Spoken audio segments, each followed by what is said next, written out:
Hey, everybody. Welcome to our Sessionable Saturdays session. I'm your host, Greg Avola. Thank you for stopping by. Really appreciate you checking us out on this Saturday, wherever you're located. We're really excited about today's show. We have one of my good old friends from the old days of Untapped, Augie Carton, joining us here. Augie, thanks very much for being on the show. I really appreciate it. Thank you. I'm checking in as we speak. I'm throwing the boat up. You got to do that. That's what we got to do. So for people that don't know who you are, Augie, which is pretty strange, but if they do, just give us a quick rundown on what you're doing and what you're part of and a little bit about Carton.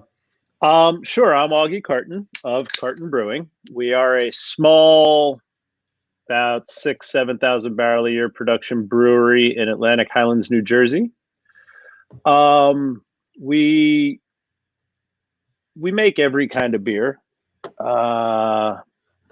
We built ourselves around a small session beer called Boat, which is what I'm drinking. Cheers. But we do all kinds of things. We make little lagers for our neighborhood, and we make culinary inspired beers for the world. And we fool around and try to satisfy the diverse palate that is Monmouth County, New Jersey. Awesome. Very cool.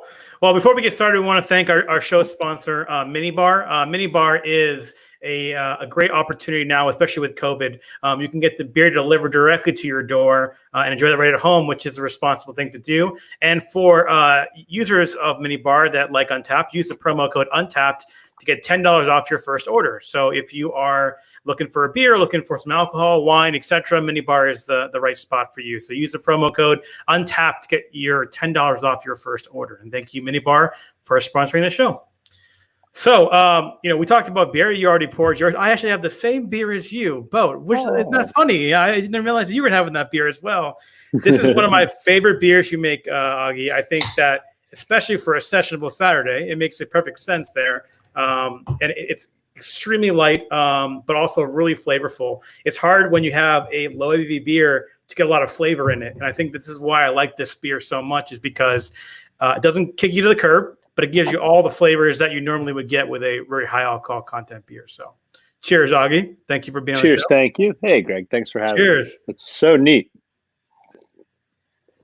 So Boat, well, like I said, Boat was our first beer.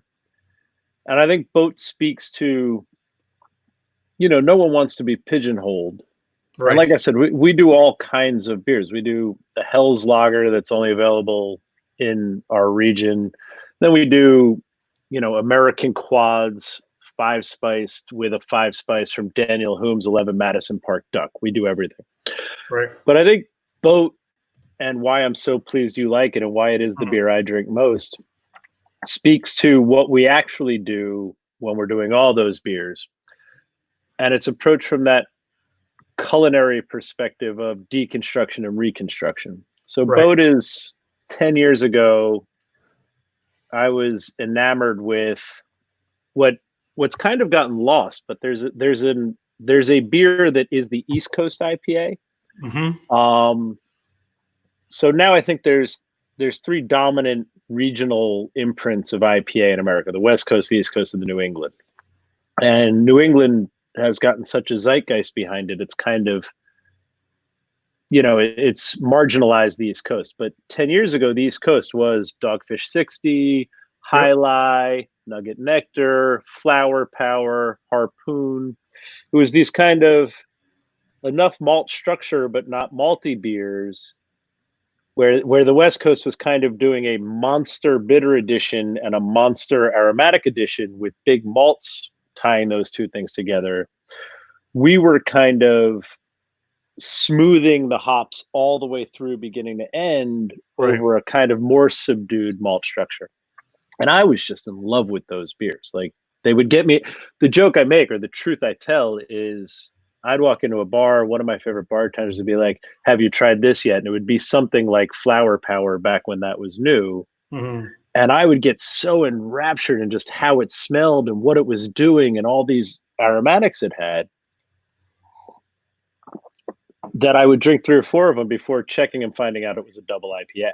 Yeah, you know what I mean? Exactly. Exactly. And then my night had this whole new structure where I was figuring out a cab, having 6 more 7% beers and giving up tomorrow.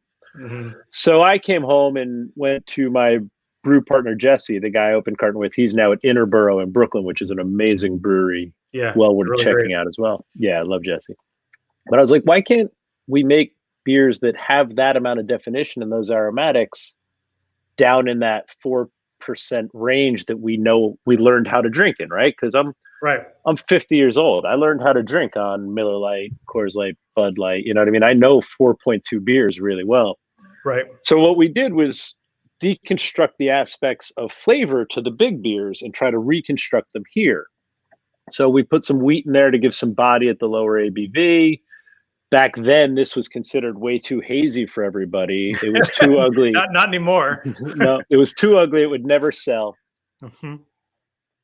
But I was like, but it needs that wheat. And there were wheat beers back then. So that didn't bother me, right? It was a different thing. It was German wheat beers, but there were wheat beers. So I was like, it can be a little hazy. That's fine.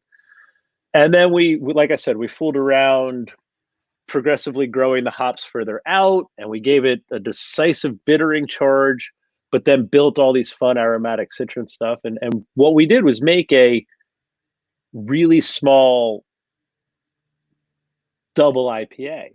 Right. And I think a lot of other brewers who approach more from the brew deck than the table, you know, than the pass, the chef's pass, we're just trying to make a very good rendition of an IPA at a smaller level, whereas we were trying to make everything a double IPA does happen at 4%.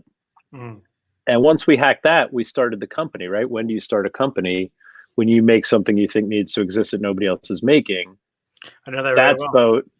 That's boat. And then we just go on to do whatever we want to do. Like, how do we make this duck work as a beer? How do we make these flavors work as a beer? Yeah.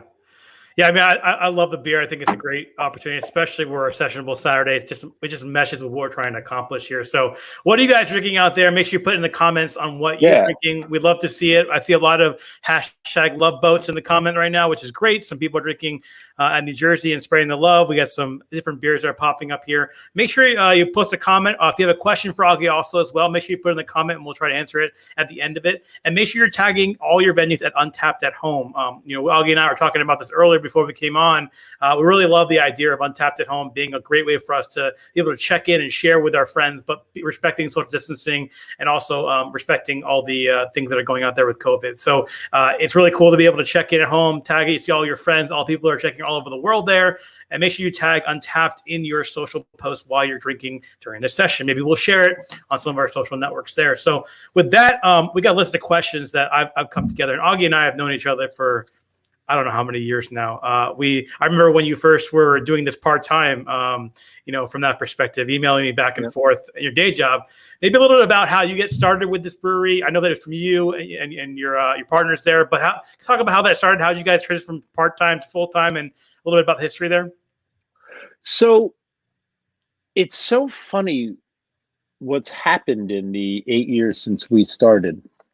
But there's kind of a duality. So I already talked about Jesse and I. Jesse is my wife's best friend's husband, right? So I'm sure you have that person in your life. Everybody has their significant other, their significant other's best friend's significant other. Yep. The way Jesse and I came to, you've got to communicate with that person. You end up around them a lot. You got to figure out how to be friends. And the way Jesse and I communicated was cooking. And then when Lauren and I got married, the partners of her party ended up doing more work than anybody else, right? Because my groomsmen were busy doing stuff. Her bridesmaids were busy doing stuff. This group of people that were the dates of her bridesmaids just did everything, picked up people from the airport. They were just so wonderful that I felt obliged to give thank you gifts. Mm-hmm. And we gave Jesse one of those ridiculous homebrew kits because we were cooking together and we were drinking beers together. And Jesse made a terrible beer on it. But because of that, later Jesse starts brewing, and every time he visits, he brings beers. So now I'm totally intrigued about how to make beers, and we talk about it like it's cooking, and we get very, well, what if you did this? What if you did this? And like I've already told the boat story, I won't retell it, but boat comes out of the why can't we do this thing. At the same time, my partner Chris, who's my cousin, my dad's younger brother's kid, and my neighbor here, had put a kegerator in his house. Mm-hmm. And Friday nights, we'd get a sixtel. The local liquor store knew we liked really weird stuff, which a dozen years ago was, Troganator and Dogfish 60. Right. But we're drinking all those and we're in love with them. And my partner's a lawyer. And I was like, why can we get beer from Delaware, Pennsylvania, New York and not New Jersey? Mm-hmm. And as a proud New Jersey son, he and I, like I said, we grew up across the street from each other in the 70s, and our dads lived here since the 50s. We've always been Jersey. We've always been this part of Jersey, and it was kind of irksome. So those two things come together to be, you figure out what it takes to make a brewery. I'll figure out what our brewery is going to be. We'll figure out how to make recipes. And then Carton starts. And you got to remember, at the time, we were the 13th brewery. That's the craziest thought. I mean, even though we've talked to a lot of people about their early days, to think that you're the 13th brewery in a state is insane. But we were the 13th, and we opened up in a summer where it was Cape May, Kane, and Carton in that order. So 11, 12, and 13 all happened in one summer together. And that was considered a boom. Yeah. Like, you know what I mean? Like back then, yes. It was insane. And now there's 125 breweries in New Jersey. And we're 8 years old. The crazy part about that too is, if you're not familiar with New Jersey, it's got some interesting laws when it comes to beer and brewery. One of the first times I visited your brewery, Augie, I remember walking in and I said to the person at the front, "Oh, I'm really excited. I've had Carton from New York. I want to visit and drink some beer from the tap room." And she was lovely, and she said, "Okay, I'd love to give you a tour." And I was like, "Oh, well, can I get some beers first, and then I'll take a tour a little later?" She's like, "No, you have to take a tour now." And tell us about that law in New Jersey. You have to be educated. It's an educational process that must be added to your tap room. Tell us a little bit about that, because I think people about it are interesting. All right. So, has everybody seen Boardwalk Empire? I have definitely seen the that. HBO series. All right. So Nookie is based on a real Atlantic City, Atlantic County politician named Enoch Thompson. And Jersey was a wet state. Mm-hmm. We never really went down for Prohibition. So when we came out of Prohibition and the laws were written, they were written by those guys who were the bootleggers and the speakeasy owners and the local politicians. So we have a very strict set of laws that protects the rights of the liquor distributors and the licensed liquor salesmen. So, there's 8.5 million people in New Jersey, and there's 7.5, 8,000 liquor licenses for all of them. That's it. And it's capped, and there can't be more. So a lot of our laws are written from that perspective and to protect that perspective. So when there was only one brewery in New Jersey, and it was Budweiser in Newark, there wasn't considered much whatever. But as the little breweries opened and we needed to do things like reach out to our community and get to know people got very protective of, but you're not allowed to sell liquor unless you have a liquor license. So the way that was figured out to encourage small business and help people out is you're allowed to serve beer as part of an educational tour, right, as the end of it. So, and that's evolving. I mean, times are evolving. There's now 125. Right. Now the law is if you have to have a tour of the brewery each year. Yeah. But when we opened, it was, if you wanted to taste our beer at our brewery, you needed to have had an educational tour. It's such an interesting. I remember specifically saying, like, I've been lucky enough to go to a lot of breweries, and I told the lady there, I said, I've been to a lot of these places. Is that like a pass? She's like, no. You have to go and do this tour here. So it is quite interesting to have that in there. And it's not just you guys. I went to Kane also as well Yeah, on the same trip, and everybody is following it. Well, they do it a different way. Some are through pamphlets, some are through other things, but there's always an educational part to what it is, which is interesting. But again, also a little bit crazy. If you've been places in California and other areas, even where I am in Connecticut, there's no requirement for that. So it's interesting to how that all works from that side. I'm there. And it's gotten funnier because they made some law changes. So we were talking about that summer where Cape May, Cane, and Carton opened. That was 2011. 2012, they changed the laws. Back when we opened, you kind of needed to be big enough to produce enough beer to sell in enough of those bars and restaurants to keep yourself alive. This new set of laws makes the nano brewery a practical method. So those guys have been caught in a really weird pinch in New Jersey. Right. Because how do you make an interesting tour where everything fits in one room in this room, right? Like, Yeah. you know what I mean? Like, at least at Mike's place and my place and down at Cape May, it's like, okay, we can walk around this right 3,000 square foot space and you've done a tour and that was your tour and you can qualify a tour. As these smaller ones come on, you walk in like, so here's where we make the beer. And that's, you know what I mean? And right over there.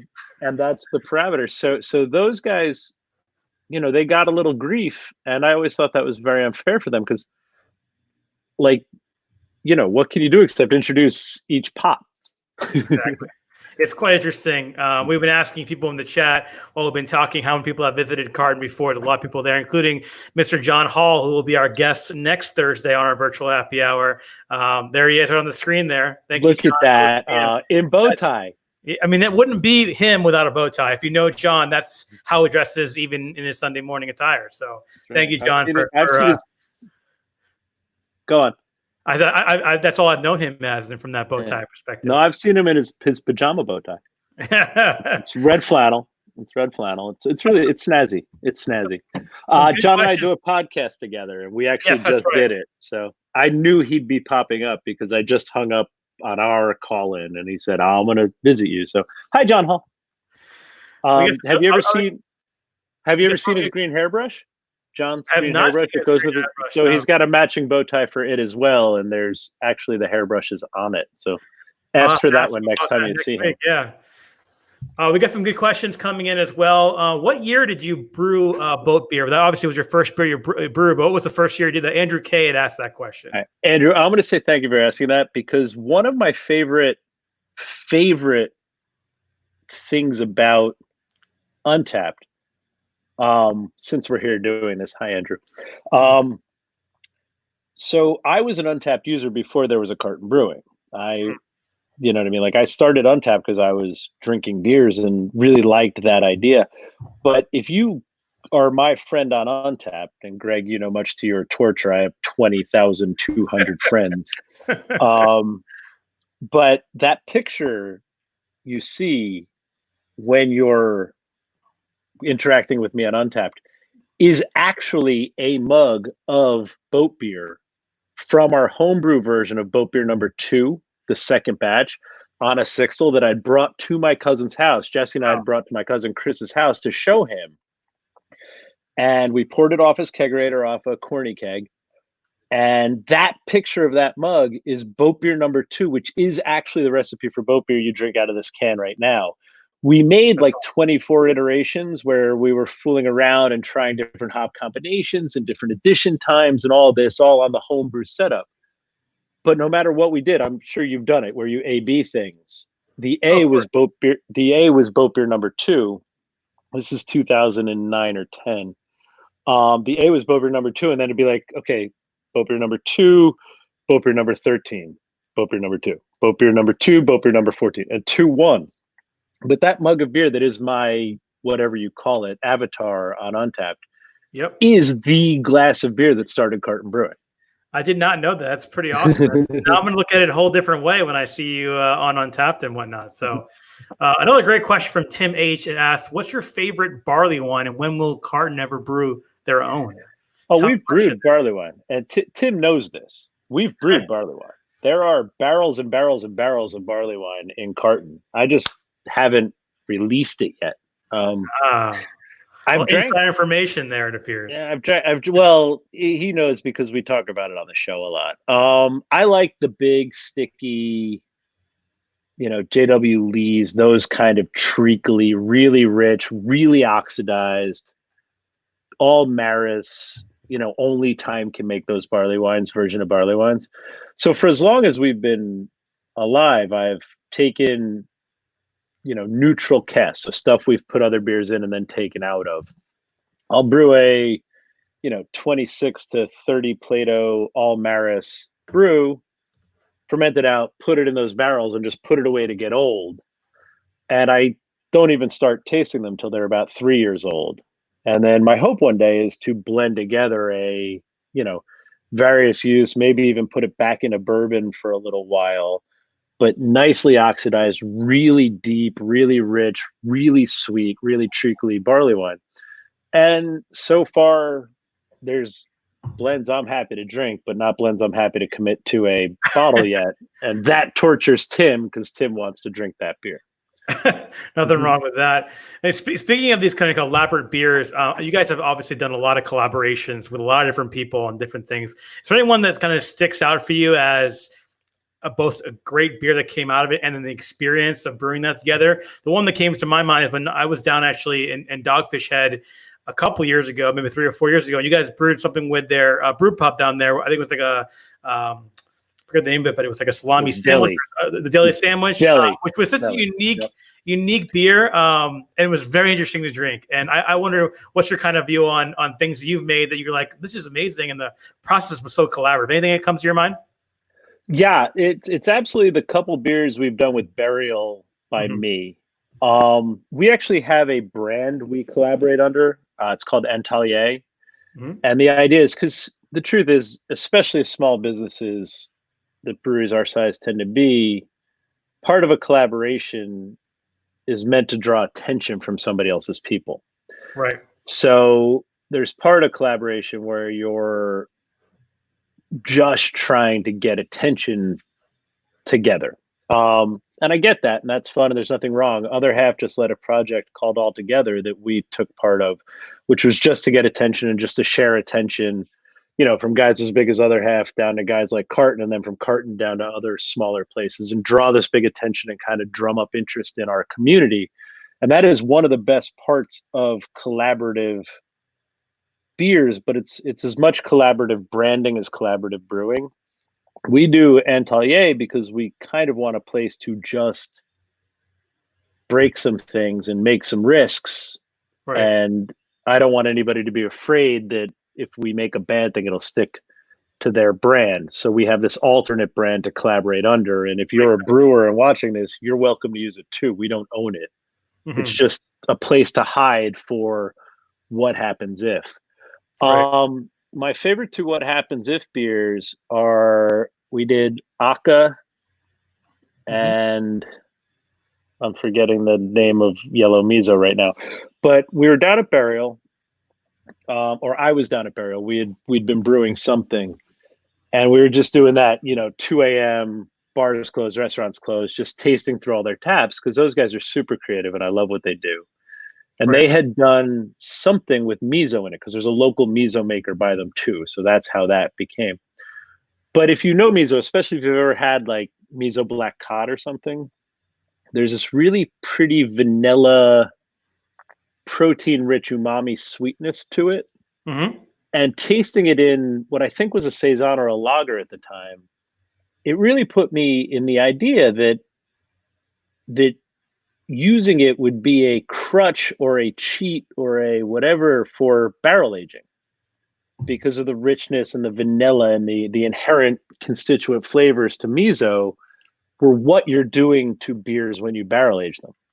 So we did two with them. Shinsu, that's it. Thank you. So Shinsu and Aka. So we did a yellow miso cream ale and a red miso stout. Nice. And they definitely appealed to certain people. They definitely turned off a lot of people. Both were salty beers because salt is what makes the fermentation happen to the soy to create miso. I would if I were doing it again, I would make the miso myself so that I could control that salt level. Right. But both beers were, from a food geek perspective, they were both so umami rich and so dynamic. And if you knew how simple they were to brew, you know what I mean? Like these are things you need to spend a lot of time and money to do to a beer, Right. Right. casks and things like that. The miso was exactly that, a cheat. It was a, 50 pounds worth of miso stirred into 30 barrels worth of beer, gave it a very unique umami rich depth that I just thought was delightful. And it was all just drinking with them and then saying, let's do this and we can do it at my place so you don't lose money. Right. And we definitely lost money on it. But it was, well, Ralph from the comments here has said that he loved the beer. Please make it again. So you got one person there that enjoys it's all worth it. Exactly, right? Well, I mean, 100% worth it. Thanks, Ralph. Speaking of collaborations and whatnot, you have any dream collaborations you'd love to work with? This was a question from, I believe, let me pull up my notes here. There you go. Beer with my tray. I know him very well. Anything that you dream collaboration that you'd like to work with? Any breweries out there? I got to tell you, I've been super lucky. Most everybody I've wanted to work with responds to my emails, and even if we can't get together in a room, they've helped me be a better brewer. Guys I haven't gotten to yet that I really want to, but it's just time, distance, and life. Chester King. That'd be a good one. Brindleson, I think I'd love to just spend a day, even if we just made boat with Brindleson. I think I could learn a ton about brewing from him. He's such a genius. But mostly what I think I want to do is pull nails with guys like Jeffers. Mm-hmm. There's just guys out there whose palates I love, and we've been library storing beers for 8 years, like the barley wine we're talking about. Like, I think more than collaborate, I just want to have some of these master blenders pull some nails, let them pick 3 barrels, blend them to their specifications out of our cellar, and just let that become a target, right? So Carton, as you feel right now, is always about the conversation of what's possible. Right. I think what I'd really like to see is some other blenderies blending from our stocks and just see what ideas they have. Like those are the collaborations I'd like to get to that are so hard to get to. Yeah, I mean, I think that's the crazy part of the whole brewing spectrum is that it's not, a couple, maybe 10 years ago, it was pretty cut, straightforward. You're making a beer, it's going to have barley, it's going to have the typical stuff. And now we see all these different things coming together and building all these great beers that you're amazed at these. Is this a beer? I'm not even sure. But one of the other questions that we get from a lot in this chat, we've been seeing a lot of European users obviously have heard of Carton, obviously with the brand that you've been able to establish. Are there any plans from international growth from you guys? Obviously now with COVID, it's probably tough to plan anything like that. But are people overseas in Europe ever going to chance to try some of the stuff that you guys have? So not to put you on the spot there, Augie, with a question that I'm knocking at your door if they don't get it right. It's fine. I'm a food guy. I think that's apparent. I don't think I need to address that. But I've been completely and totally in love with so after the modernist cuisine movement happens, which is kind of where I brew from, the authentic place cuisines of very northern Europe starts happening. Places like Noma and Faviken and Franzen, and I've just fallen in love with the idea of, Carton has a capacity limit just because of size at our town. Perfect. So the truth is we'd have to build a new brewery. And I've always kind of dreamed it'd be much cooler to just build another small brewery somewhere else. Right. So for us to get to Europe, it'll be that somehow I sorted out a Stockholm or a Copenhagen version of Carton that I could go live at and brew at and do what we do there. I don't think we ever want to be big enough that we have enough beer even to get past the Mississippi. Right. from where we are, if we want to go past the Mississippi, I'd want to open a place there, learn the burger there, learn the pizza there, learn the bagel there, learn the flavors there, make those beers there. Right. But right now I got this really like, God, I want to go to Stockholm and make beer. No, I mean, I love the way the burning birch smells in the cold air, and it makes me want to make beer in Stockholm. the crazy part about all that stuff too is that, one of the things that you guys are known for is really food and beer together. It's one of the things you've kind of prided yourself on with the stuff that you've been able to brew. Is that something you knew going into this where, before you brewed that first beer, you're like, you know what, we're going to incorporate food in a different way that hasn't been done before? Or is something that came after as you started making a few of your beers? So it's funny that, well, hold on, I'll switch beers and we can talk about it in that context. So yeah, I think I touched on it when we were talking about boat. Right. But I see flavors for, I'm one of those wine guys who smells other things in the wine that aren't grapes. Right. And that's always excited me. And it's kind of my obsession is, what are the chemicals in each thing and how do you bend them to smell like other things, and what's the fun of this, and what's discernible there. And that's how I consider all flavor, and that's how I brew. But so this one, Larry, it's actually named after my dad, and it's part of our Highlander Weiss series. Mm-hmm. So at the beginning of the Highlander Weiss series, we have a mulberry tree in our backyard. Mm-hmm. And when we were building the brewery, there were mulberry, like a purple line down the new concrete floor we just paid for from walking through these mulberries. So the joke became, we have to design a beer that puts these mulberries in it. We made a 3.9, super simple, small, what would at the time be called Berliner Weiss, but we fermented the fruit into it. Now, the idea there was, I love that kind of bland berry flavor of a mulberry, but if you don't dress it up when you serve it, it doesn't have the acidic drive of a raspberry or a blackberry or any of the more popular berries, right? That's why it's not, that's why people consider it medicine instead of food. Correct. Yep. So we said, all right, it's got to be an acidic beer to pop that up like you would lemon juice a mulberry salad or something. And that's how it started. But as the beer aged and went places, it was a 3.9% beer that drinks 5 years old, because its web on the flavor wheel is very similar to a pink champagne. Mm-hmm. And that all of a sudden made me excited about the potential of these types of beers to play the role of small acidic white wines, which beers don't really do.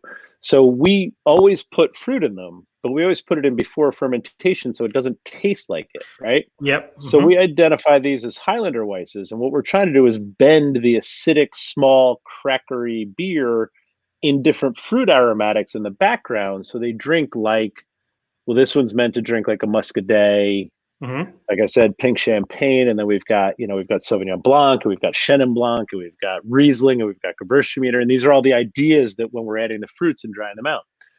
At the same time, craft brewing went in this way of the fruit added Berliner Weiss thing, which is also a super fun thing. Some people do it geniusly, like Hudson Valley, and some people do it sloppily, whatever. But we've always been stuck in this situation where 8 years ago, we started fruiting a Berliner to taste like wine. And the trend of fruited Berliner took off. And we've got, 70% of the people that get our beer get it from us and they know it. But the 30% that are like, oh, I'd love cantaloupe in my beer, taste this beer and get mad there's not cantaloupe in it. So we've had this weird thing where we're cuisine driven from the stove, not from the table. Do you know what I mean? Yes, And understood. trying to identify that for people has always been one of our challenges, right? Like, so you were talking about collaboration. One of my favorite brewers in the world is Bolero Snort in North Jersey, Oh yeah, and they are really just good friend with Bob Olson, so I yeah. know him So very well. then you know, so Bob is just this wonderful guy having a ton of fun, and Yes. Bob's a kind of brewer who, if he's making a carrot cake beer, puts carrot cake in the beer. Hmm. And we made a carrot cake beer together. But if you're collaborating with me, unless I'm making that carrot cake, I'm not happy with that, right? I need that control. Like I said, if I did the miso beers again, I'd make the miso. Right. So the minute I start making a carrot cake in my head, I can turn that into a beer. So what we did with Bolero Snort was we roasted and dried carrots, and then we stirred them through liquid nitrogen and turned them into powdered sugar, like you would a beet sugar for making beer. So we invented carrot sugar, and then we put it together and put it all together, made this brown beer with walnuts and raisins and the carrot sugar. And as you exhale, you should have the same exhalation as if you'd been eating carrot cake. But we didn't make it like carrot cake. And then, of course, Bob Alston came along and, when I wasn't looking, tossed a carrot cake into the mash tun. Yes, So that that makes he sense. had his fingerprints on it. So it was a perfect collaboration. Yeah, and knowing Bob very well, a lot of the beers he makes, some Fruity Pebbles beers. He makes some beers with, you know, cakes and all that stuff. And There's nothing it's Bob won't throw in a mash yeah, tun. which is He absolutely nuts. loves to have fun.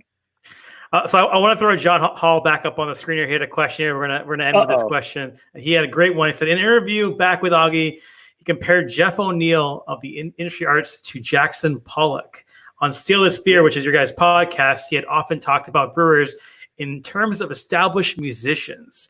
What would you like to be compared to in the world of art or music? Very detailed question by the John Hall. What would you What'd you say there, Augie? That's what makes John Hall the only reporter. Yeah. So the answer to that is going to be Rush. I'm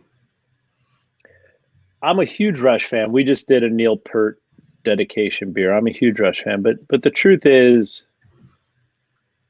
we've got our style, we've got our notions. We believe our job is to push that as far as it can go and only do what excites us. It might take us 27 years to get into the Rock and Roll Hall of Fame, and that's not gonna matter, because being authentic to ourselves and our inspiration and only doing what comes to us from inspiration, if you look at it as a long endeavor, I think makes the best art. So I would pick them. I could pick a million other examples, but I'd say them, because it's just got to be okay that getting better at what you're doing every day is a reward, and that you don't need a trophy or a whatever. You just need to be getting better at your instrument, and your last album needs to be better than your first. And you just got to work on your chops every day. So Rush. Makes sense. Yeah. Awesome. Well, thanks everybody for watching. I want to give you one last opportunity to shout out to anybody that you want, Augie, your socials, where to find your beer people are looking for, and a little bit about anything you want to add for the end. Yeah, man, the world is upside down. I'm glad we managed to avoid talking about that too much, but the world is upside down. We need help. I think all your small breweries do. So I'm not just going to talk for Carton, but know that I'm talking about every small brewery you love. Get beer. Get it from your local stores if they're open. Keep them in business, because long term, all of our businesses are synergistic with those stores. Get it from the brewery, get it delivered from the brewery, do what you can. Like, let's face it, we've all got the time to drink 6 beers a day. Be buying local beers and be drinking 6 beers a day, and keep us all alive. Because it's like I said, so before we went on, Greg, I was telling you, like, it's really weird when your aspiration is lights on, right? You're an entrepreneur. Yep. Everybody with a small brewery, we're entrepreneurs. I think people that seek out this level of flavor have some drive to what they're doing. And when all of a sudden your drive is to keep the lights on till the next turn in the road, that's a really different aspiration. So check us out on Facebook. Check me out on Untapped. If I'm not your friend yet, friend me. I think I'm friends with every single human on Untapped, or at least I've tried to be. But friend me on Untapped. Follow Steal This Beer, our podcast on Untapped. It's got its own identity for whatever we're drinking. Facebook, all of our Facebook pages, Instagram, cartonbrewing.com, and whatever. Just please buy beer, hopefully mine, whatever beer you love. Just keep drinking, people. We got to get through this. Well, thank you very much, Augie. I want to throw a quick shout out to our sponsor as well for this, which you can obviously use to get beer delivered to you. Minibar is the name of the app. Download it, go to minibar.com and use the code UNTAPPED, and that promo code will give you $10 off your first order. It's really important right now in this time of crisis that we actually help the small breweries here. I think it's a great opportunity to do that when it comes to these things. But also a little updates about what's coming up on our on TV segment. As we talked before, next Thursday, our happy hour, we're going to be doing a virtual happy hour with John Hall. He already asked 2 questions today. So amazing. We're going to have tons more to talk to him about. He is a world-renowned journalist, reporter, personal friend of mine. And we're excited to kind of talk with him our happy hour session. Next Saturday, following that for our Sessionable Saturday, we're going to have the world-renowned Garrett Oliver from Brooklyn Brewery on. So we're super excited to have him talk a little bit about history of that brewery and being one of the biggest breweries in New York when it first started. So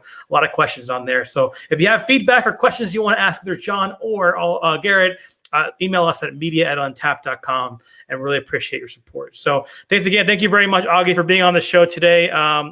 I joked with Augie before we came on about his beautiful background. It's the library scene in the Zoom world we live in now. That's the rage from all the background stuff. So really appreciate Augie for coming on.